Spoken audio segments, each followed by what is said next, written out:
Hello friends, आज के इस क्लास में आप प्रैक्टिस सेट नंबर 3 देख रहे हो। जैसा कि आपने थंबनेल पर देख लिया होगा, एडुटोरिया का आज का सेट नंबर आप 3 देखने वाले हो। देखिए, एक दो बात यहाँ पे समझ लीजिएगा। आज के इस क्लास में थोड़ा सा चेंजिंग है।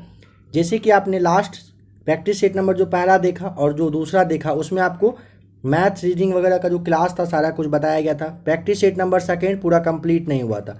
आप लोग को सबसे पहले टेलीग्राम पे इसका PDF दे दिया जा रहा है, आप उसे देख लीजिएगा। अगर आपको जो आपका मैथ्स का क्वेश्चन बचा है सॉल्व करना हो तो आप कर सकते हैं, नहीं तो आप अब पहले नंबर 3 के बाद से नंबर 15 तक जो आपका एडिटोरिया का टोटल सेट है, ये आप पहले कंप्लीट कर लीजिए। ठीक है, टोटल 15 तक जो है आप GK GS का जो पोर्शन है ना, उसे आप कंप्लीट कर लीजिए। उसके बाद आपको इसका मैथ्स का क्लास भी दिया जाएगा। जैसा कि आपने सेट नंबर 1 में और 2 में रीजनिंग वगैरह को देख लिया था। अब देखिए, आप यहाँ पे सोच पा रहे होंगे कि ऐसा बदलाव करने का क्या रीज़न है। तो सबसे पहले आप में से काफ़ी लोगों का यही मैसेज था कि कोशिश करिए 75 के आसपास जो GK GS है उसे पहले कंप्लीट करवा दीजिए या फिर मैथ्स करवा दीजिए। तो देखिए, ज़्यादा इजी और समझाना जो है आपका GK GS ही रहता है। तो पहले इसको अच्छे से देख लेते हैं। इसके बाद आपका जब ये ख़त्म होगा प्रैक्टिस सेट नंबर 15 तक, उसके बाद आपको सेट नंबर 1 तो आपका हो चुका है, 2 से लेके 15 तक का मिनिमम 20, मैक्सिमम जितना हो पाएगा 70 तक हो पाया तो 70 के आसपास, या नहीं तो कोशिश किया जाएगा 30 या 35 क्वेश्चन, 30 से 35 क्वेश्चन यानी कि जो आपका रहेगा एडिटोरिया का, ये आपको करवाया जाएगा एक दिन की क्लास में। क्योंकि देखिए, मैथ्स और रीजनिंग को समझाना होता है और मैथ्स और रीजनिंग प्लस GK GS को एक साथ कंटिन्यू एक फोर्स में समझाना पॉसिबल होता नहीं है। तो एक होता है ना लेट टूट जाना, तो बस उसी की वजह से इस क्लास को अभी फ़िलहाल GK GS के रूप में ही आपको देखना है टोटल 15 तक। अगर आपको मैथ्स का क्लास चाहिए आप कमेंट करिएगा। ऐसे भी मैथ्स का क्लास आपके लिए एडिटोरिया का खास करके आपको बता ही दिया जाएगा। सेट ख़त्म हो जाने दीजिए, आपको क्लास मिल जाएगा, इसके लिए आपको टेंशन नहीं लेना है। ठीक है, आज के इस क्लास में देखिए, जहाँ जहाँ आपको मैथ्स और रीजनिंग आएगा उसे छोड़ देना है फ़िलहाल। यकीन मानिएगा, आपको मैथ्स और रीजनिंग करवा दिया जाएगा, टेंशन नहीं लेना है, ये भरोसा रखिएगा आप। ठीक है, अगर आप में से कोई नए लोग हों तो एक बार आप प्लेलिस्ट में आकर चेक करिएगा। काफ़ी सारा प्रैक्टिस सेट आपके लिए ख़त्म हो चुका है। अब बार बार उसके बारे में बताना सही नहीं है, आप एक बार देख लीजिएगा। टेलीग्राम का लिंक नीचे डिस्क्रिप्शन में आपको मिल जाएगा, टेलीग्राम ग्रुप आप ज्वाइन कर लीजिए। ठीक है, अगर आप में से कोई टेलीग्राम नहीं चलाते हो तो आप ये नंबर देख लीजिएगा 9576843550। जो टेलीग्राम नहीं चलाते हैं कोशिश करिएगा वही इस नंबर पर मैसेज करिएगा। क्लास का कोई भी क्लास का PDF चाहिए होगा तो आपको मिल जाएगा। ठीक है, BSSC के लिए आप एक बार ज़रूर चैनल के प्लेलिस्ट में आकर देख लीजिएगा। आइए क्वेश्चन नंबर 1 देखते हैं। वित्त वर्ष यानी कि 2021-22 में भारत को किस देश से सर्वाधिक FDI प्राप्त हुआ है? जो भी आपका राइट आंसर हो आप कमेंट करते चलिएगा, ज़्यादा अच्छा रहेगा। Option number B right answer हो जाएगा सिंगापुर। और अगर आप में से देखिए फ्रेंड्स, किसी को और भी कुछ सजेशन देना हो तो आप कमेंट कर सकते हैं, या फिर आपको नंबर तो दिया ही गया है, आप मैसेज वहाँ भी कर सकते हैं, जैसा ठीक लगे आप देख लीजिएगा। देखिए क्या हुआ कि सिंगापुर से ना सबसे ज़्यादा FDI जो प्राप्त हुआ है भारत को, अगर वो पूछ लेता है आपसे कितना, तो 83.57 बिलियन डॉलर प्राप्त हुआ है। ठीक है, 83.57 बिलियन डॉलर जो है ये प्राप्त हुआ है। इसके बाद अगर पूछेगा किससे मिला है सिंगापुर के बाद, तो आपका अमेरिका से। ठीक है, और अमेरिका यहाँ पे देखिए ऑप्शन नंबर A और B तो दिया हुआ है ना, अमेरिका और मॉरिशस। अमेरिका से सेकेंड और मॉरिशस जो है 3rd नंबर पे है, FDI मिला है। अगर आपसे पूछ ले कि बताइए कि राज्य में, भारत के राज्यों में सबसे ज़्यादा FDI किस राज्य से मतलब मिला है, तो आपको कर्नाटक बता देना है। ठीक है, कर्नाटक सबसे ज़्यादा FDI देने वाला राज्य है। नंबर 2, वन्य जीवों को कानूनी संरक्षण, कानूनी जो अधिकार है ना, वो देने वाला दुनिया का पहला देश कौन बना है? ऑप्शन नंबर इक्वाडोर हो जाएगा सही, इक्वाडोर बना है। अगर पूछेगा इक्वाडोर की राजधानी बताइए, तो आपको क्यूटो बताना है। ठीक है, क्यूटो आप ध्यान रखिएगा। आप अगर अपना राइट आंसर देना चाहें देते चलिए, कोशिश करिएगा क्वेश्चन नंबर लिख के देने का। आपको बार बार कहा जाता है क्वेश्चन नंबर लिखिएगा, तो पता चलेगा आप किसके बारे में बताना चाह रहे हैं, क्या बता रहे हैं। नंबर 3, किस राज्य ने एक जिला एक शिल्प नामक अभियान शुरू किया है? देखिए ध्यान दीजिएगा, एक जिला एक शिल्प पूछा है। Option number B right answer हो जाएगा। मध्य प्रदेश के द्वारा एक जिला, एक जो आपका शिल्प है ये स्टार्ट किया गया है। और यहाँ पे कन्फ्यूजन वाला एक बात आपके लिए हो सकता है, उत्तर प्रदेश अगर यहाँ पे दे देता है आपका एक जिला एक उत्पाद बताइए, यहाँ तो आपने एक शिल्प देखा ना, एक जिला एक अगर उत्पाद आपसे पूछेगा तो आपको बताना है कौन सा, उत्तर प्रदेश, यूपी। ध्यान रखिएगा, कंफ्यूज नहीं करिएगा। शिल्प के बारे में पूछेगा मध्य प्रदेश और एक जिला एक उत्पाद पूछेगा तो आपको उत्तर प्रदेश बताना है। नंबर 4, निम्नलिखित में से किस नदी पर विश्व के सबसे ऊंचे रेल पुल का निर्माण किया जा रहा है? Option number C right answer, Chenab पर। अब देखिए अगर पूछेगा इसका ऊंचाई बताइए कितना है तो 467 मीटर आपको बता देना है, ठीक है। और अगर नॉर्मली ये तो आपका 467 मीटर हुआ, अगर पूछे नदी तल से इसकी ऊंचाई बताइए तो 359 मीटर जो है ना ये आपका नदी के तल से है, ये ध्यान रखिएगा। दोनों में से कुछ भी पूछा जा सकता है, दोनों क्या तीनों में से कुछ भी आ सकता है। तो कोशिश करिए एक एक क्वेश्चन के बारे में डिटेल आप अपने आप को नॉलेज देने का। नंबर 5, लोकतंत्र सूचकांक 2021 में भारत का विश्व में कौन सा स्थान प्राप्त हुआ? नंबर सी हो जाएगा राइट आंसर, 46वां स्थान प्राप्त हुआ है, ठीक है। अगर पूछेगा कि पहले नंबर पे बताइए कौन है, दूसरे पे कौन है और तीसरे पे कौन है तो क्या बताएंगे? पहले पे अगर पूछेगा आपसे तो आपको नॉर्वे बताना है, दूसरा आपका हो जाएगा न्यूजीलैंड और तीसरा अगर पूछेगा तो आप फिनलैंड बता दीजिएगा, ठीक है। यस, ये सारे जो देश है ना लोकतंत्र सूचकांक 2021 में टॉप पे रहे, नॉर्वे, न्यूजीलैंड, फिनलैंड और 46वें पे आपका देश भारत है। विद्युत उत्पादन के मामले में भारत का विश्व में कौन सा स्थान प्राप्त हुआ है? विद्युत उत्पादन के मामले में option number C right answer हो जाएगा, तीसरा स्थान प्राप्त हुआ है, ठीक है। विद्युत उत्पादन के मामले में टॉप पे अगर पूछता है कौन सा है तो प्रथम पे अमेरिका आपको बताना है, ठीक है। सेकंड पे पूछेगा तो चाइना और थर्ड पे आपका इंडिया यानी कि भारत है, ठीक है। नंबर 7 देखिए, केंद्रीय प्रत्यक्ष कर बोर्ड का नया अध्यक्ष किसे नियुक्त किया गया है? Option number B right answer, Sangeeta Singh बनी है केंद्रीय प्रत्यक्ष कर बोर्ड यानी कि CBDT का जो मतलब हेड है, ये बनी है, प्रेसिडेंट बनी, अध्यक्ष। अब देखिए अगर पूछेगा इसकी स्थापना बताइए, CBDT का जो स्थापना है ये कब हुआ था तो 1964 में। ध्यान रखिएगा CBDT की स्थापना वर्ष 1964 में किया गया था। अगर आपसे पूछेगा कि इसका जो हेड क्वार्टर है ये बताइए कहाँ पे है तो आपको दिल्ली बता देना है, नई दिल्ली में इसका हेड क्वार्टर है, ठीक है, नई दिल्ली आपको ध्यान रखना है। नंबर 8 देखिए, टोटल 6 विश्व कप में भाग लेने वाली दुनिया की पहली महिला क्रिकेटर कौन बन गई है? बिल्कुल, अगर आपका जवाब ऑप्शन नंबर सी है तो बिल्कुल सही है आप, मिताली राज। ध्यान रखिएगा मिताली राज ऐसी मतलब दुनिया की पहली खिलाड़ी बन गई हैं जिन्होंने कि टोटल 6 विश्व कप के मैच में भाग ली थी। अब पूछा जा सकता है किस किस ईस्वी में? देखिए 2000, 2005, 2009, 2013, फिर 17 और लास्ट आपका 2022।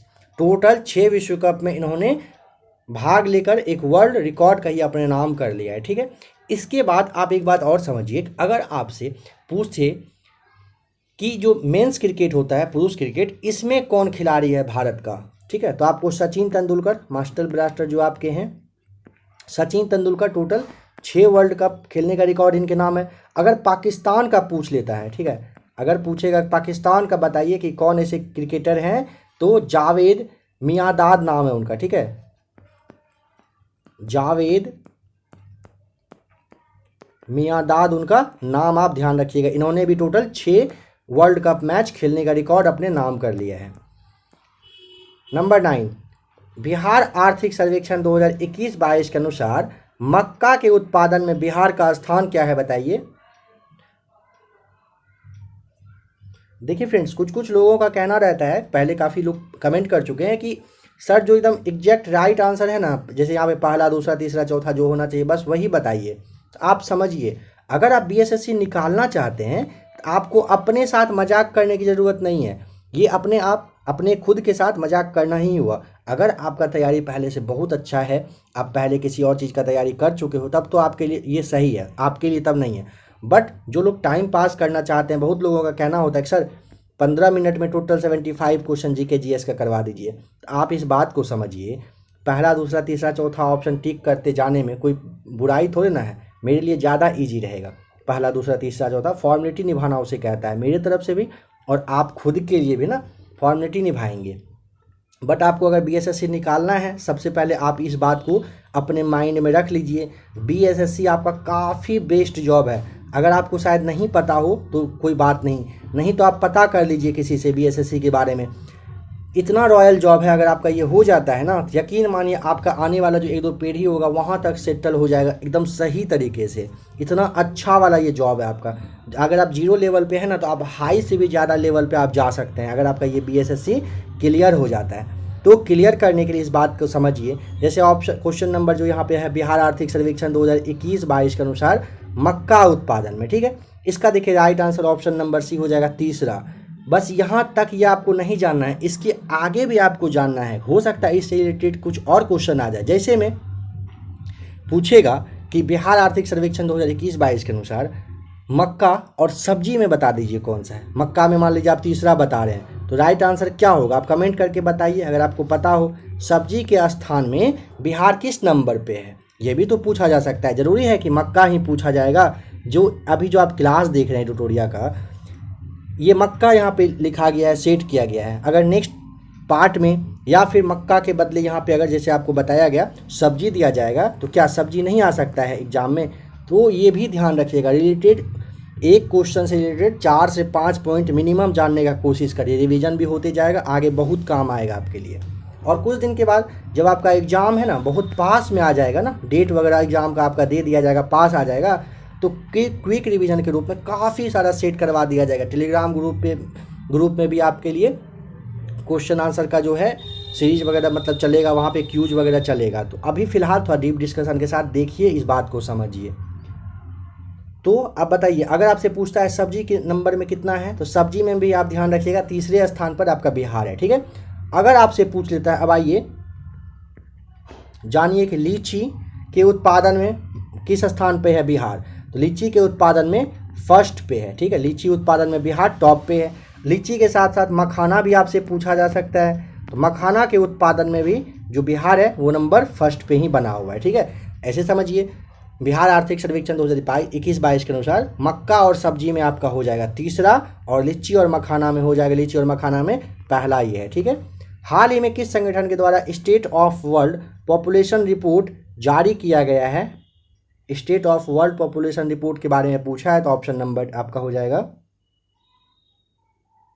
ऑप्शन डी, UNFPA के द्वारा ये जारी किया गया। Full form United Nations fund for population activities होता है, ठीक है। इसके द्वारा state of world population report जारी किया गया है। अगर पूछेगा बताइए इसका जो मुख्यालय है ना, हेड क्वार्टर कहाँ पे है, तो आपको कहाँ बताना है? न्यूयॉर्क में है, ध्यान रख लीजिएगा।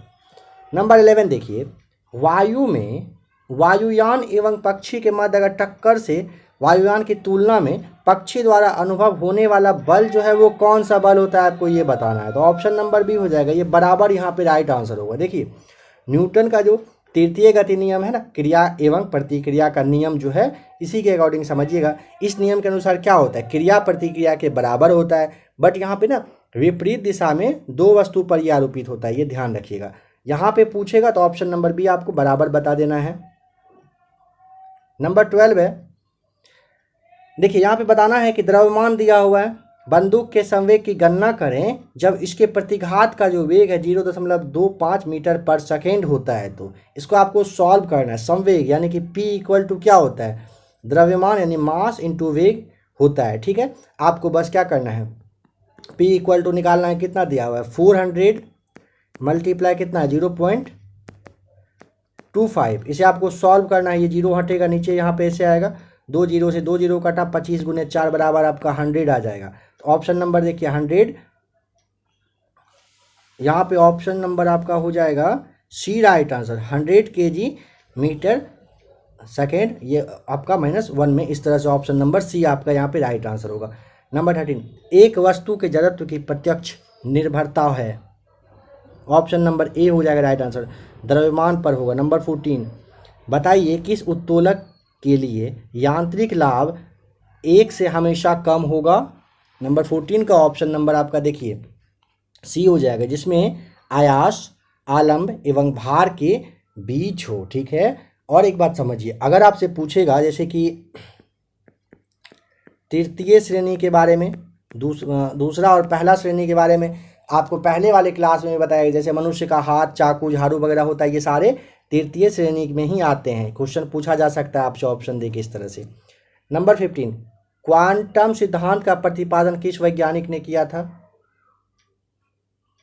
ऑप्शन ए राइट आंसर होगा, मैक्स प्लांक के द्वारा किया गया था। ये पूछेगा कहाँ के थे, तो आपको जर्मनी ध्यान रखना है। इन्होंने क्वांटम सिद्धांत का जो है मतलब प्रतिपादन किया था, ठीक है, दिया था। इसके बाद जैसे आपका ऑप्शन नंबर बी है ना, डी ब्रागली, ये ध्यान रखिएगा, पूछेगा कहाँ के ये वैज्ञानिक थे, तो ये आपके फ्रांस के थे। ठीक है, और इन्होंने तरंग यांत्रिकी सिद्धांत दिया था, डी ब्रागली ने। नंबर सी, मोस्ले के द्वारा क्या किया गया था? तो मोस्ले ना ये जो आधुनिक आवर्त सारणी नियम है ना, इन्हीं के द्वारा दिया गया है। आधुनिक आवर्त सारणी नियम पूछेगा तो मोस्ले के द्वारा दिया गया है। और ये कहाँ के अगर पूछ लेगा तो आपको ब्रिटेन बता देना, ये ब्रिटेन के थे। हेनरी के द्वारा क्या दिया गया था? तो ये जो सबसे पहले आपको पता रखना है, ये फ्रांस के, और रेडियो सक्रियता की खोज इन्हीं के द्वारा किया गया था। नंबर 16, एक अर्धचालक में विद्युत चालन होता है। Option number C right answer, electron और जो आपका ये होल है, इन दोनों के द्वारा। ध्यान रखेंगे, एक अर्धचालक में विद्युत चालन अगर पूछेगा कैसे होता है, तो इलेक्ट्रॉन और होल दोनों के द्वारा ये होता है। नंबर 17, ट्रांसफार्मर में निम्न राशियों में से कौन सी राशि नहीं बदलती है, बताइए तो। ऑप्शन नंबर आपका सी हो जाएगा राइट आंसर। ट्रांसफार्मर में पूछेगा कौन सी राशि नहीं बदलती है, तो नहीं बदलेगा, आवृत्ति नहीं बदलता है। वोल्ट, धारा, ये दोनों आपका चेंज हो जाता है। ठीक है, आपको पता होना चाहिए कि यह जो है ना, पूछेगा कि किस सिद्धांत पर कार्य करता है, या भी पूछा जा सकता है ट्रांसफार्मर के बारे में। आपको ध्यान आना चाहिए कि अन्योन्या करके है, इस प्रेरणा सिद्धांत पर जो है ना ये काम करती है। ठीक है, ध्यान रखिएगा।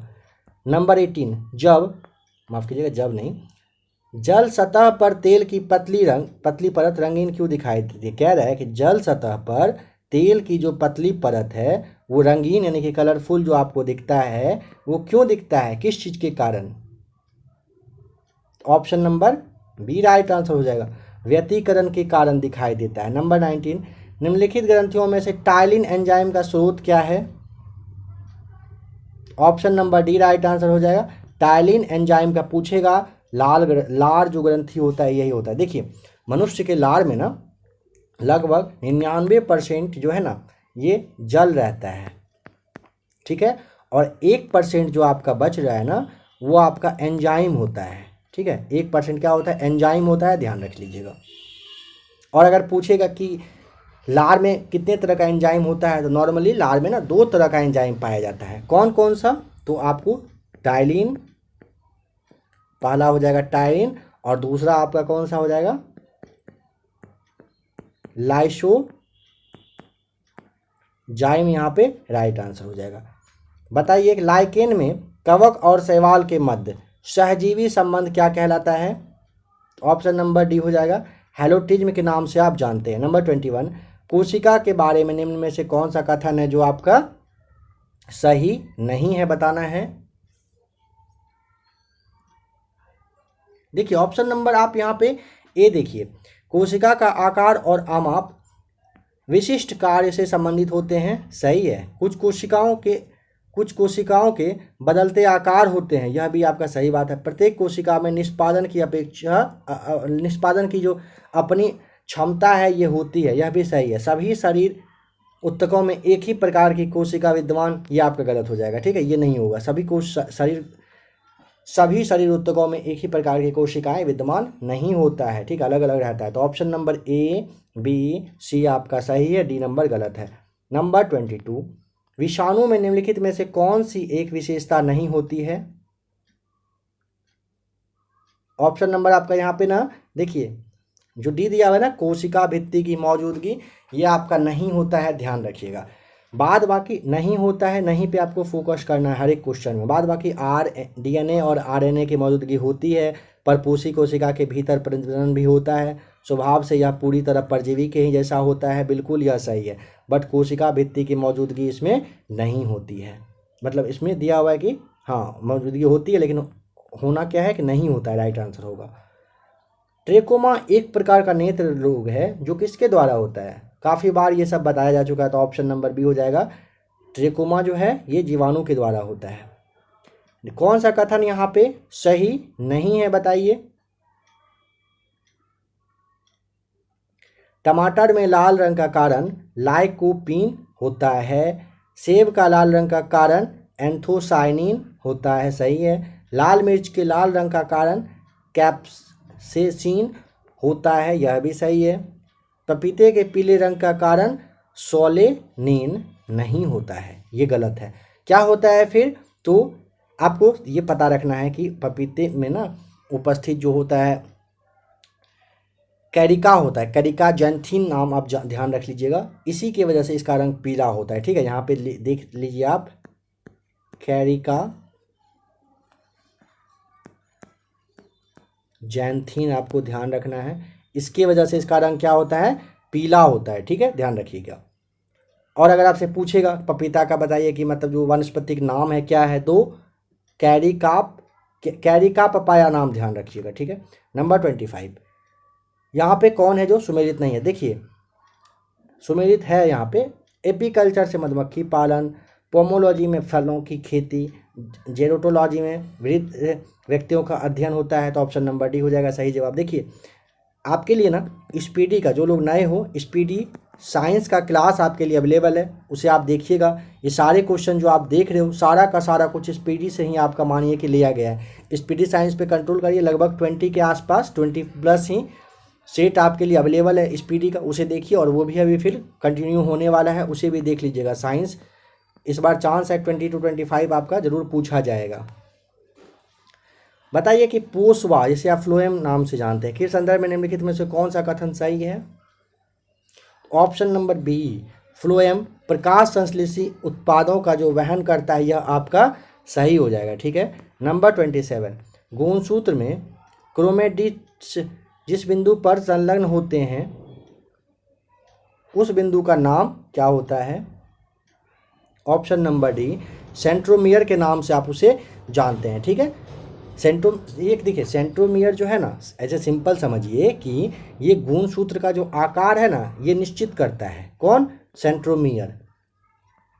भ्रूण को एक विशेष ऊतक की सहायता से मां के रक्त से पोषण प्राप्त होता है। ऑप्शन नंबर ए हो जाएगा, गर्भनाल से। नंबर 29, निम्नलिखित में से किस संस्था का संबंध जो है ना आपका एम्बर बॉक्स, ब्लू बॉक्स और ग्रीन बॉक्स से है। तो नंबर 29 का ऑप्शन नंबर आपका ए हो जाएगा, WTO का, ठीक है। आपको पता है विश्व व्यापार संगठन के बारे में पहले भी बहुत बार बताया जा चुका है। इसका जो स्थापना है ना, ये 1 जनवरी 1995 को इसकी स्थापना की गई थी, ठीक है। और यही जो है संस्था मतलब कहिए कि रिलेटेड है किससे, एम्बर बॉक्स, ब्लू बॉक्स और ग्रीन बॉक्स से। देखिए तारापुर समिति का संबंध निम्न में से किससे है, तारापुर समिति पूछा है, तो ये आपका ऑप्शन नंबर बी हो जाएगा, मुद्रा की पूर्ण परिवर्तनीयता से संबंधित है ये, ठीक है, ध्यान रखेंगे। 30 का ऑप्शन नंबर बी यहाँ पे राइट आंसर हो जाएगा। अगर पूछेगा कि ये कब मतलब स्टार्ट किया गया था, 1997 के 98 जो बजट था ना, उसी में पूंजी खाता के संदर्भ में ना रिलेशन में ये मुद्रा को पूर्ण रूप से परिवर्तनीय बनाने के लिए विचार वगैरह करने के लिए तारापुर समिति है ना, इसका गठन कर दिया गया था। नंबर 31, किस समिति की सिफारिश पर भारतीय बीमा विनियामक और विकास प्राधिकरण की स्थापना की गई। ऑप्शन नंबर आपका हो जाएगा C right answer, RN Malhotra समिति की सिफारिश, मतलब इसके लिए ये किया गया था इसका। नंबर 32, निम्न में से किस समिति का संबंध मुद्रा आपूर्ति की अवधारणा में परिवर्तन से है। तो देखिए वर्ष 1998 में ना, ठीक है, वर्ष 1998 में मुद्रा आपूर्ति की अवधारणा में परिवर्तन और मतलब सुझाव वगैरह देने के लिए ना RBI के जो पूर्ण गवर्नर थे ये आपका वाई बी रेड्डी साहब थे, उन्हीं की अध्यक्षता में इस समिति का गठन किया गया था। वाई बी रेड्डी समिति यहाँ पे आपका राइट आंसर हो जाएगा। नंबर 33, अंत्योदय अन्न योजना को किस वर्ष से लागू किया गया था? ऑप्शन नंबर ए वर्ष 2000 से। यहाँ पे नंबर 34 देखिए, जैसे आपका रीजनिंग का क्वेश्चन है, पहले भी आपको बताया जा चुका है बहुत इजी, करना कुछ नहीं है, बट ये ध्यान रखिए जब आपके लिए मैथ और रीजनिंग का स्पेशल क्लास आएगा उसमें पूरा फुल एफर्ट लगा के आपको बेस्ट से बेस्ट तरीका में समझाने का कोशिश किया जाएगा। जैसे यहाँ पे इन सारे शब्द को आप देखिए, कह रहे हैं इनमें से ऐसा कौन सा शब्द है इसका यूज करके कि इन चारों में से कोई एक है जो नहीं बन सकता है, बताइए कौन सा ऐसा है? तो देखिए सिंपल से यहाँ पे लास्ट में आप डी देखिए, यहाँ पे आपको डी दिख रहा है क्या? नहीं दिख रहा है ना, तो ऑप्शन नंबर ए ये नहीं बनाया जा सकता, बाद बाकी तीनों बनेगा ही बनेगा। बहुत ही ज़्यादा इजी है, बट इसे अभी छोड़ रहे हैं, ठीक है। और चलते हैं नेक्स्ट जो आपका देखिए यहाँ पे आप फिर आपका जो मैथ्स के अलावा, मैथ्स और रीजनिंग के अलावा क्वेश्चन नंबर 95, 90, 100 बिल्कुल 105, 6, 7 आइए 108 देखिए, यहाँ से आपका नंबर 8 में क्या है? मैथ्स ही, ठीक है। ठीक है फ्रेंड्स, आइए 109 से स्टार्ट करते हैं। फिर मैथ्स के क्लास के लिए आप एक कमेंट जरूर कर दीजिएगा, जरूर आपको मैथ्स का क्लास अवेलेबल करवाया जाएगा इसके प्रैक्टिस सेट खत्म होने के बाद। और एक बात समझिए, जल्दी से जल्दी ना आप जो क्लास देख रहे हैं, जो आपका क्लास छूटा है, आप सबसे पहले कवर कर लीजिए, क्योंकि बहुत ही ज़्यादा फास्ट में एडिटोरिया का प्रैक्टिस सेट खत्म करने वाले। 15 सेट है, 7 से 8 दिनों में कोशिश होगी कि इन टोटल 15 सेट्स का जीके जीएस कंप्लीट करके मैथ्स पे आ जाएं। जल्दी से जल्दी क्लास देख लीजिएगा आप। नंबर 109 देखिए, नौशादर और नमक के मिश्रण से नौशादर पृथक कर सकते हैं, कैसे? तो ऑप्शन नंबर आपका हो जाएगा, अच्छा 109 देख रहे हैं ना, ऑप्शन नंबर सी हो जाएगा, ऊर्ध्वपातन के द्वारा आप इसे कर सकते हैं, ठीक है। बट यहाँ पे आप देखिए 108, ये तो आपका छूट ही गया। निम्न में से कौन सी धातु अम्ल से हाइड्रोजन गैस विस्थापित करती है? Option number A right answer हो जाएगा, मैग्नीशियम करती है, ठीक है। 108, 9 हो गया। नंबर 10 चलिए, प्रोटॉन पर जो आवेश होता है वो कैसा होता है? देखिए एक बात समझिए, प्रोटॉन पर ना सबसे पहले ये समझ लीजिए +1.6022 इंटू 10⁻⁻90 आपका जो है ना कूलाम आवेश रहता है, ठीक है, इतना ये रहता है। बट किस पे ये आपको बताया गया? प्रोटॉन पर, ठीक है, ये रहता है। बट यहाँ पे ध्यान रखिएगा, इसका जो अपोजिट होता है ना, ये आपका इलेक्ट्रॉन पर होता है, ठीक है, इलेक्ट्रॉन और इसके बीच में कहीं कहा जाता है 36 का आंकड़ा होना, वही है 36 का आंकड़ा। कैसे? तो ये आपका प्लस में है ना, तो जो आपका इलेक्ट्रॉन होगा ना ये हमेशा माइनस में आएगा, -1.6022 इंटू 10⁻⁻19 कूलाम आवेश आप लिख दीजिए। इस तरह से ये आता है आपका किसका? इलेक्ट्रॉन का, ठीक है, प्रोटॉन का आपका ये रहा। तो एक दूसरे का ये क्या होता है? अपोजिट होता है। तो 110 का आपका हो जाएगा नंबर बी, इलेक्ट्रॉन के आवेश के ये विपरीत होता है, कौन? प्रोटॉन। नंबर 111 में निम्नलिखित में से कौन से एक जो है यौगिक के तुल्यांकी भार और आणविक भार समान होते हैं? ऑप्शन नंबर आपका हो जाएगा ए, जो आपका सोडियम क्लोराइड है ना, इसमें दोनों तत्व, जैसे में आपका सोडियम और क्लोराइड जो होता है इसकी संयोजकता पूछेगा तो 1 होती है, और इसका जो तुल्यांकी भार और आपका आणविक भार है ये कैसा होता है? तो ये समान होता है, ध्यान रखिएगा। नंबर 112, श्वेत फास्फोरस अंधेरे में किस कारण से दीप्त जो हो जाता है, मतलब वो जलने लगता है, लाइट करता है? तो ऑप्शन नंबर 112 का नंबर आपका हो जाएगा, अंधेरे में पूछा है ना, ऑप्शन नंबर आपका बी हो जाएगा, मंद ऑक्सीकरण के कारण ऐसा होता है। किसी शुष्क सेल में विद्युत का उत्पादन कैसा होता है? कैसा नहीं, मतलब कैसे होता है। तो किसी शुष्क सेल में विद्युत का उत्पादन अगर पूछेगा रासायनिक ऊर्जा से, ऑप्शन नंबर ए हो जाएगा। ये किससे होता है? तो रासायनिक ऊर्जा से होता है, ठीक है। नंबर 114, यहाँ पे कौन सा युग्म है जो सुमेलित है, बताना है, मैच किया हुआ कौन सा है बताइए। देखिए ऑप्शन नंबर जो आपका सी है ना, जिंक फॉस्फाइड चूहे का विष, ये आपका सही में यहाँ पे मैच किया हुआ है, ठीक है। जिंक सल्फाइड ना हो करके जिंक आपका ना ऑक्साइड होना है, यहीं पे थोड़ा सा कन्फ्यूजन हो रहा था, तो जिंक ऑक्साइड यहाँ पे हो जाएगा, ठीक है। जैसे आप ZnO के नाम से जानते हैं, ये आपका फिलोसोफर वूल के लिए होता है। बाद बाकी ये आपका मैच किया हुआ, इस दोनों को आप ऐसे मैच करिएगा, ये आपका सही हो जाएगा। नंबर 115, निम्नलिखित में से कौन सुमेलित नहीं है? ऑप्शन ए, प्रथम विश्व जलवायु सम्मेलन 1979, आपका बताइए सही है या गलत है? जल्दी जल्दी फटाफट आप कमेंट करके बता सकते हैं। तो ये आपका सही है। प्रथम पृथ्वी सम्मेलन जो आपका है एजेंडा, ये 21, ये आपका सही है। पर जो पृथ्वी शिखर सम्मेलन +5 है, ये आपका 1997 में, सही बिल्कुल दिया हुआ है। कार्बन व्यापार जो आपका मॉन्ट्रियल प्रोटोकॉल है, याद करिए तो ज़रा सा, मॉन्ट्रियल प्रोटोकॉल किस चीज़ से संबंधित था, याद करिए। तो मॉन्ट्रियल प्रोटोकॉल आपका 18 नंबर डी का आपका हो जाएगा ना, ओजोन परत से था। आपको याद आ रहा होगा, नहीं आ रहा है तो बहुत दुख की बात है, याद आ रहा है तो अच्छी बात है। ये आपका ओजोन परत के संरक्षण से संबंधित था। कौन सा? Montreal protocol. तो ये आपका ऑप्शन नंबर डी हो जाएगा, ये आपका गलत मैच किया हुआ है। नंबर 116, किससे जलवायु परिवर्तन का क्रायोजेनिक संकेतक प्राप्त किया जाता है? ऑप्शन नंबर ए हो जाएगा आइस कोर से। बताइए कि जल प्रदूषण निवारण तथा नियंत्रण अधिनियम किस वर्ष लागू किया गया? ऑप्शन नंबर आपका हो जाएगा 1974, यानी कि नंबर बी में लागू किया गया था।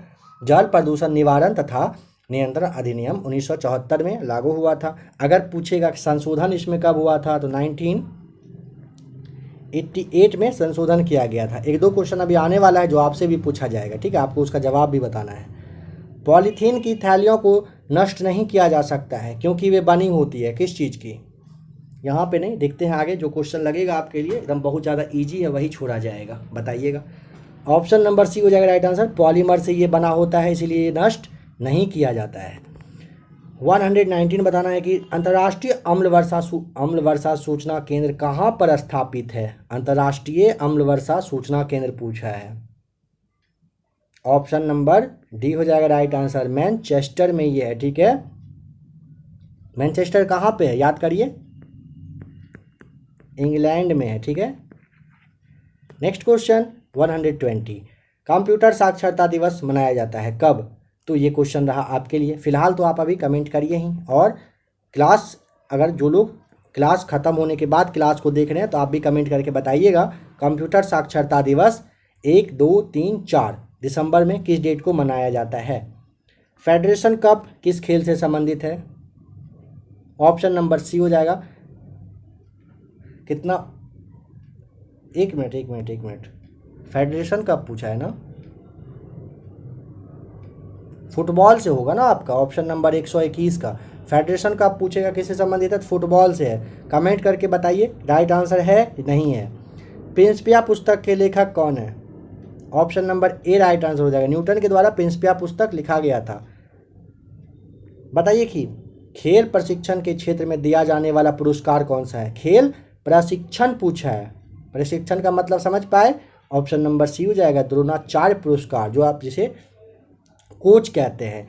अगर इसमें पूछेगा द्रोणाचार्य पुरस्कार में कितना रुपया दिया जाता है तो आपको 15 लाख बताना है, ठीक है, यानी कि गुरु जी को मिलेगा कितना, 15 लाख रुपए। ऑप्शन नंबर बी देखिए अर्जुन पुरस्कार, ये आपका खेल के ही क्षेत्र में दिया जाता है, इसमें भी आपका 15 लाख रुपया मिलता है। राजीव गांधी खेल रत्न पुरस्कार में 25 लाख मिलता है, ठीक है, कितना मिलता है, तो 25 लाख आपको ध्यान रखना है। और आपका जो ध्यानचंद पुरस्कार है इसमें आपको 10 लाख दिया जाता है, ठीक है। देखिए नेक्स्ट, अच्छा नेक्स्ट से पहले एक बात, चलिए बताइए ऑप्शन नंबर ए में राजीव गांधी खेल रत्न पुरस्कार का नाम क्या अभी भी राजीव गांधी खेल रत्न पुरस्कार है या फिर चेंज कर दिया गया है? अगर चेंज हुआ है तो आपको कमेंट करके बताना है कि इसका नया नाम क्या रखा गया है। आपको पहले वाले क्लास में बताया गया था, जैसे ही नाम चेंज हुआ उसी के जस्ट 2 या 3 दिन के बाद भारत ने जो यहाँ पे गेम चल रहा था उसमें गोल्ड अपने नाम किया था, ठीक है। इसके नाम के बदलने के बाद ही, एक दो दिन के बाद ही नीरज चोपड़ा के द्वारा गोल्ड लाया गया था, ठीक है। तो बताइए किस खेल के लिए नीरज चोपड़ा को गोल्ड मिला था, ये भी आप बता सकते हैं, भारत को गोल्ड मिला। पेट्रोलियम उत्पादक देशों का संगठन क्या नाम है? ओपेक। ओपेक का मुख्यालय कहाँ पे है? तो ऑप्शन नंबर ए यहाँ पे बताइए क्या हो जाएगा ओपेक का? ऑप्शन नंबर सी हो जाएगा, वियना में है मुख्यालय, ठीक है। अगर पूछेगा इसकी स्थापना बताइए कब हुआ था? 1960 में इसकी स्थापना की गई थी। निम्नलिखित में से कौन सा गांधी जी के विचारों को गांधीवादी समाजवाद का शीर्ष माना जाता है? ऑप्शन नंबर बी हो जाएगा, अहिंसा को। 1870 ईस्वी में पूना सार्वजनिक सभा की स्थापना किसने किया था? ऑप्शन नंबर कमेंट करके बताइए। 1870 में पूना सार्वजनिक सभा की स्थापना, एक नाम आप और ध्यान रख लीजिएगा जो यहाँ पे नहीं दिया हुआ है, गणेश वासुदेव, ठीक है ये। और option number C, Mahadev Govind Ranade, इन दोनों के द्वारा मिलकर क्या हुआ था? पूना सार्वजनिक सभा की स्थापना की गई थी। 127 में हर्यक वंश के किस शासक को कुनिक कहा जाता था? काफ़ी बार ये सब वैसे भी आपको अब बताया जा चुका है। तो ऑप्शन नंबर बी हो जाएगा, अजात शत्रु को कुनिक के नाम से जाना जाता था। बताइए कि किसकी शासन व्यवस्था गणतंत्रात्मक नहीं थी? ऑप्शन नंबर ए हो जाएगा, मगध की। मगध में राजतंत्र स्थापित था, ठीक है। पूछेगा क्या था? तो राजतंत्र था। यहाँ पे हर्यक, शिशुनाग, नंद, मौर्य, ये सारे वंश मतलब कहिए कि शासन वगैरह किए थे। और आपको ध्यान रखना है, अगर पूछ लेगा ना आपसे यहाँ पे देख कपिल वस्तु वैशाली वगैरह दिया हुआ है, तो आपका समझिए कि बौद्ध धर्म से रिलेटेड यहाँ पे क्वेश्चन बन रहा है। क्या बन सकता है? पूछे कि महात्मा बुद्ध के समय में ना हर्यक वंश के शासक कौन थे? तो बिम्बिसार। बिम्बिसार ने मगध में मतलब कहिए कि शासन करते थे उस वक्त। सर टॉमस रो तथा हॉकिंस किसके शासनकाल में ये दोनों भारत आए थे? सर टॉमस रो और हॉकिंस किसके शासनकाल में भारत आए थे? ऑप्शन नंबर सी, जहांगीर के शासनकाल में आए थे। यहाँ पे एक बात ध्यान रखना है कि सर टॉमस रो और हॉकिंस जो है, पूछेगा कब, तो सबसे पहले ध्यान रखना है 1615 ईस्वी में भारत ये लोग आए, और इन्होंने ही जहांगीर से भारत में अंग्रेजी फैक्ट्री वगैरह लगाने का जो कानूनी अधिकार था ना, ये कानूनी अधिकार इनसे लिया था। किनसे? तो जहांगीर से लिया था। किसने? सर टॉमस रो और हॉकिंस के द्वारा लिया गया था। मुस्लिम लीग के द्वारा किस वर्ष पाकिस्तान की स्थापना की मांग करने वाला प्रस्ताव पारित किया गया? वर्ष 1940, ऑप्शन नंबर डी हो जाएगा, 1940 में। अगस्त 1932 में रैमजे मैकडोनाल्ड के सांप्रदायिक पंचायत के द्वारा पहली बार एक पृथक निर्वाचन समूह बनाया गया का मतलब किसके लिए बनाया गया था? तो ऑप्शन नंबर डी हो जाएगा राइट आंसर, अछूतों के लिए बनाया गया था। कब? अगस्त में। डेट पूछेगा तो आपको 16 अगस्त भी ध्यान रख लेना है, डेट भी आपसे पूछा जा सकता है। अंग्रेजों ने श्रीरंगपट्टनम की संधि किसके साथ की थी? Option number A, Tipu Sultan के साथ अंग्रेजों ने श्रीरंगपट्टनम की संधि किया था। कब? 1792 यानी कि 1792 ईस्वी में किया गया था, ठीक है। 17 से 90 के बीच में आप कह सकते हैं हुआ था। नालंदा विश्वविद्यालय की स्थापना किसके शासनकाल में की गई थी? ऑप्शन नंबर ए, कुमारगुप्त प्रथम के शासनकाल में। निम्नलिखित में से किसने 1873 में सत्यशोधक समाज की स्थापना की थी? 1873 बता दिया, सत्यशोधक समाज बता दिया, किसके द्वारा किया गया था? तो ऑप्शन नंबर बी किया गया था इनके द्वारा। सत्यशोधक समाज की स्थापना ज्योतिबा फूले के द्वारा किया गया था। विश्व ग्लोब का निर्माता बताइए कौन है? तो विश्व ग्लोब अगर पूछेगा मार्टिन बेहम के द्वारा किया गया था स्थापना, मतलब ये इसके निर्माता हैं, ठीक है। जैसे आपका अगर पूछेगा कि विश्व मानचित्र के बारे में बताइए तो इसका निर्माणकर्ता कौन है? तो अनेक जी मेंडर जो है ना, विश्व, ध्यान रखिएगा कि मानचित्र, ठीक है, ध्यान रखेंगे। और आपका जैसे ऑप्शन नंबर डी है हिकेटियस। हिकेटियस को आप जानते हैं ना, भूगोल के जनक के रूप में इन्हें आप जानते हैं, ठीक है। नंबर 136 समझिए, बताइए अच्छे से। पृथ्वी सूर्य के सबसे नजदीक होती है कब? बताइए, राइट आंसर कमेंट करके आप बताइए क्या होगा।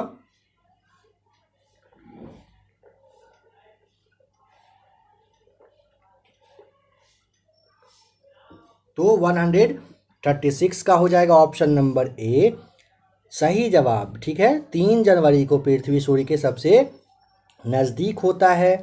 इसे आप क्या कहते हैं? इसे आप उपसौर कहते हैं। ठीक है, और एक बात समझिए, जब सबसे ज़्यादा दूर होता है तो उसे आप अपसौर कहते हैं। अपसौर जब सबसे ज़्यादा दूर हो। ऐसा कब होता है? तो ये जो आपका ऑप्शन नंबर डी है ना, 4 जुलाई को आपका ये अपसौर होता है। ठीक है, और 3 जनवरी को उपसौर, आप ध्यान रख लीजिएगा। ठीक है, चलिए देखते हैं नेक्स्ट क्वेश्चन। 4 जुलाई को ध्यान रखिएगा, क्या होता है? सबसे ज़्यादा दूर होता है, पृथ्वी सूर्य से सबसे ज़्यादा दूरी पर रहता है। कौन अवसादी चट्टान यहाँ पर नहीं है बताना है, तो ऑप्शन नंबर आपका जो है ना डी हो जाएगा। क्वार्टजाइट जो है आपका ये अवसादी चट्टान नहीं होगा। 138 निम्नलिखित में से कौन सी तरंग केवल ठोस माध्यम से होकर गुजरती है? Option number B right answer हो जाएगा। एस तरंग क्या होता है? ध्यान रखिएगा, इसको आप द्वितीय मतलब कहिए कि जैसे द्वितीय या फिर अनुप्रस्थ तरंग के नाम से जानते हैं। ठीक है, यह जो है ना बस ठोस माध्यम से ही गुजरता है। ध्यान रखेंगे, केवल ठोस माध्यम से गुजरने वाला होता है एस तरंग। अगर इसका पूछेगा नॉर्मली मतलब स्पीड बताइए, औसत वेग कितना होता है, तो 4 किलोमीटर पर सेकेंड बताना है। हर एक पॉइंट को ध्यान से देखते समझते याद करते चलिए। कौन सा जल डमरू मध्य है जो अलास्का को रूस से अलग करती है? तो ऑप्शन नंबर आपका ए हो जाएगा। बेरिंग जल संधि जो है ना, ध्यान रखिएगा, बेरिंग जल डमरू मध्य जो है अलास्का, जैसे आप संयुक्त राज्य अमेरिका जानते हैं, इसको रूस से अलग करने का श्रेय जाता है बेरिंग को। ठीक है, जैसे आपको ऑप्शन नंबर बी दिया हुआ है ना जिब्राल्टर, तो ये ना यूरोप का जो स्पेन है और अफ्रीका का जो मोरक्को है, इसको अलग करने का काम करता है। जो ऑप्शन नंबर सी डोबर जल संधि है ना, ये आपका ब्रिटेन और फ्रांस को अलग करने का काम करती है। फ्लोरिडा जो आपका है ना, ये फ्लोरिडा और जो आपका वेस्ट इंडीज है, इन दोनों को अलग करने का श्रेय जाता है किसे? फ्लोरिडा जल संधि को। म्यांमार से लगा सबसे लंबा संबंध राज्य बताना है, मतलब म्यांमार से कौन सा ऐसा राज्य है जो सबसे ज़्यादा लगता है भारत का? तो ऑप्शन नंबर आपका डी हो जाएगा। अरुणाचल प्रदेश सबसे ज़्यादा लगता है। ठीक है, और देखिए जैसे आपका अगर पूछेगा कि बांग्लादेश से कौन सा देश है जो सबसे ज़्यादा लगता है? पश्चिम बंगाल। नेपाल से लगता है उत्तर प्रदेश। भूटान से सबसे ज़्यादा पूछेगा तो असम लगता है। सुबनसिरी किसकी सहायक नदी है बताइए? ब्रह्मपुत्र की है। ध्यान रखेंगे, सुबनसिरी जो है ना, ये ब्रह्मपुत्र की क्या है? सहायक नदी है। और इसके अलावा जैसे आपका कामेंग, आप नाम ध्यान रखिएगा, कामेंग, मानस, ये सारे ना ब्रह्मपुत्र की ही क्या है? सहायक नदियां हैं। निम्नलिखित में से कौन सा झील केरल में नहीं है? केरल में नहीं है पूछा है। देखिए ये आपका बेम्बानड, अष्टमुदी, पेरियार, ये सारे हैं। ठीक है, बस जो ये आपका ना पुलिकट है, ये पुलिकट आप ध्यान रखिएगा, पुलिकट ये नहीं है। ठीक है, पुलिकट झील पूछेगा कहाँ का, तो तमिलनाडु प्लस आपका जो है आपका ये आंध्र प्रदेश है, आंध्र प्रदेश, यहाँ का ये दोनों कहिए कि झील है। भारत में पंचायती राज निम्नलिखित में से किसका प्रतिनिधित्व करती है? तो सामुदायिक विकास का, शक्तियों का विकेंद्रीकरण का, लोगों की हिस्सेदारी का। Option number D right answer हो जाएगा यहाँ पे। 144 बताइए कि भारतीय संविधान के अनुच्छेद 344 के तहत प्रथम राजकीय भाषा आयोग का गठन किसकी अध्यक्षता में हुआ था? तो देखिए ऑप्शन नंबर आपका यहाँ पे बी हो जाएगा राइट आंसर। GB खैर की अध्यक्षता में हुआ था। अब यहाँ पे आपको थोड़ा सा ये समझ लेना है कि देखिए 7 जून 1955 ईस्वी को उस वक्त के राष्ट्रपति कौन थे? तो डॉक्टर राजेंद्र प्रसाद के द्वारा। ठीक है, डॉक्टर राजेंद्र प्रसाद के द्वारा ये जो आपका BG खेर हैं, इन्हीं की अध्यक्षता में प्रथम राजकीय भाषा का गठन किया गया था, जिसमें कि इन्होंने ना अपना जो मतलब रिपोर्ट वगैरह होता है ना, ये 1 साल के बाद 1956 में इन्होंने सौंप दिया था राष्ट्रपति को। ठीक है, 145 निम्नलिखित अधिकारों में से कौन सा अधिकार भारत में मत देने का अधिकार है? तो ऑप्शन नंबर जो सी है ना, मत देने का अधिकार हो जाएगा वैधानिक अधिकार। ठीक है। बोहरा समिति निम्नलिखित में से किससे संबंधित है? ये सब आपको बताया जा चुका है। तो बोहरा समिति का जो गठन है ना, राजनेता और अपराधी के बीच में ना जो मतलब रिलेशन वगैरह होता है ना, उसको जांच करने के लिए 1993 में ये बनाया गया था। Option number C right answer हो जाएगा।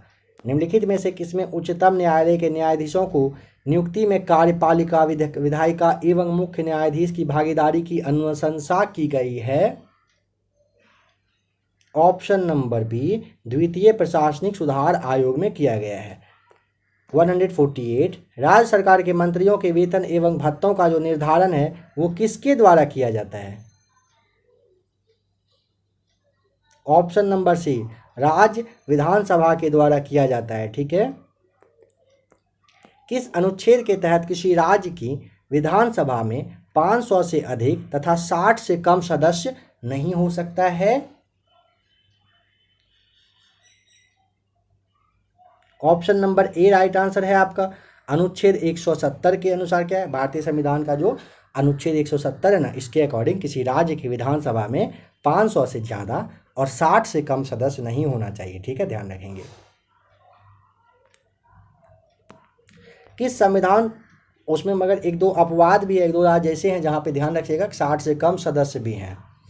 किस संविधान संशोधन के द्वारा राष्ट्रपति को कोई भी मामला मंत्रिपरिषद द्वारा पुनर्विचार किए जाने के लिए वापस भेजने के लिए अधिकार दिया गया? समझिए, किस संविधान संशोधन के द्वारा, संविधान संशोधन हुआ था उसके द्वारा राष्ट्रपति साहब को कोई भी मामला मंत्रिपरिषद द्वारा पुनर्विचार किए जाने के लिए वापस भेजने के लिए अधिकार दे दिया गया। ऑप्शन नंबर बी 44वां संविधान संशोधन अधिनियम के द्वारा ये दिया गया है। ठीक है, जो आपका 1978 में हुआ था। काफ़ी बार आपको ये बताया जा चुका है। तो फ्रेंड्स, अभी आपने टोटल 150 क्वेश्चन नंबर तक देखा, 150 क्वेश्चन नहीं देखा। आज के क्लास में जीके जीएस को लिया गया था। आशा करता हूँ कि क्लास आपको अच्छा लगा होगा। आपको पहले ही बताया जा चुका है कि इस वाले क्लास में जीके जीएस को लिया गया। सेट नंबर 15 तक आप फटाफट देखेंगे। जल्दी से जल्दी कोशिश करिए आप इस टॉपिक को अपना क्लियर कर लेने का। जो भी आपको बताया गया, जितना जल्दी आप क्लास को देख सकते हैं देख लीजिएगा। अभी आपने सीट नंबर 3 देखा, इसके बाद 4 से लेके 15 तक का सुपर फास्ट के रूप में आपके सामने आने वाला है। तो आप तैयार रहिए इसके लिए। एवरेज रखा गया है 7 डेज में आपको इसे कंप्लीट करवा दिया जाएगा। ठीक है, उसके बाद आपका मैथ्स का और रीजनिंग का क्लास आएगा, स्पेशल टॉपिक वाइज आएगा। काफ़ी सारे फ्रेंड्स का यही कहना था, मेरे हिसाब से भी यही सही है। एक फुल एनर्जी लगा आपको इसको बताने में। इसी तरह से मैथ्स और रीजनिंग को आपको करवा दिया जाएगा। जो लोग नए हों, एक बार आप प्लेलिस्ट में ज़रूर आकर देख लीजिएगा। आपके लिए प्लेटफॉर्म का सेट नंबर 1 to 20 क्लियर करवा दिया गया है, मतलब करवा दिया गया है। प्लेटफॉर्म तो आपका हो चुका है। क्राउन पब्लिकेशन का set number 1 to 15, total 15 set था, वो भी करवा दिया गया है। किरण का आपका 9 सेट हो चुका है, बहुत ही जल्द उसे भी कंप्लीट आपको करवा दिया जाएगा। साइंस के लिए आपके सामने लूसेंट का भी क्लास है, स्पीडी करेंट का भी क्लास है। साइंस के लिए आपको स्पीडी साइंस तो बता ही दिया गया है। ऑब्जेक्टिव के लिए लूसेंट ऑब्जेक्टिव का भी क्लास 102 दिन में स्टार्ट होने वाला है। साइंस के लिए प्लेटफॉर्म का जो एक नया सेट आया है, उसमें से एक मॉडल सेट करवाया गया है और नेक्स्ट अब उसका भी कंटिन्यू रहने वाला है। तो आप एक बार प्लेलिस्ट में ज़रूर आकर देख लीजिएगा। अगर आप बीएसएससी की तैयारी कर रहे हैं तो आप चैनल को विजिट कर लीजिएगा, अच्छा लगेगा, सब्सक्राइब कर लीजिएगा। अगर आप सब्सक्राइब कर लेते हैं तो यकीन मानिए आपके बीएसएससी एग्जामिनेशन तक में आपको काफ़ी सारा मटेरियल और काफ़ी कुछ प्रोवाइड करवा दिया जाएगा, जो बीएसएससी के लिए आपके लिए काफ़ी रहेगा। बस आप उसे अच्छे से कंप्लीट कवर करते चलिएगा। ठीक है, आप वीडियो को अब लाइक कर दीजिएगा। अगर आपको आज का सेशन अच्छा लगा होगा तो आप लाइक करिएगा, नहीं अच्छा लगा होगा तो कोई बात नहीं, नहीं भी करेंगे तो चलेगा। चलिए ठीक है, मिलते हैं नेक्स्ट पार्ट में।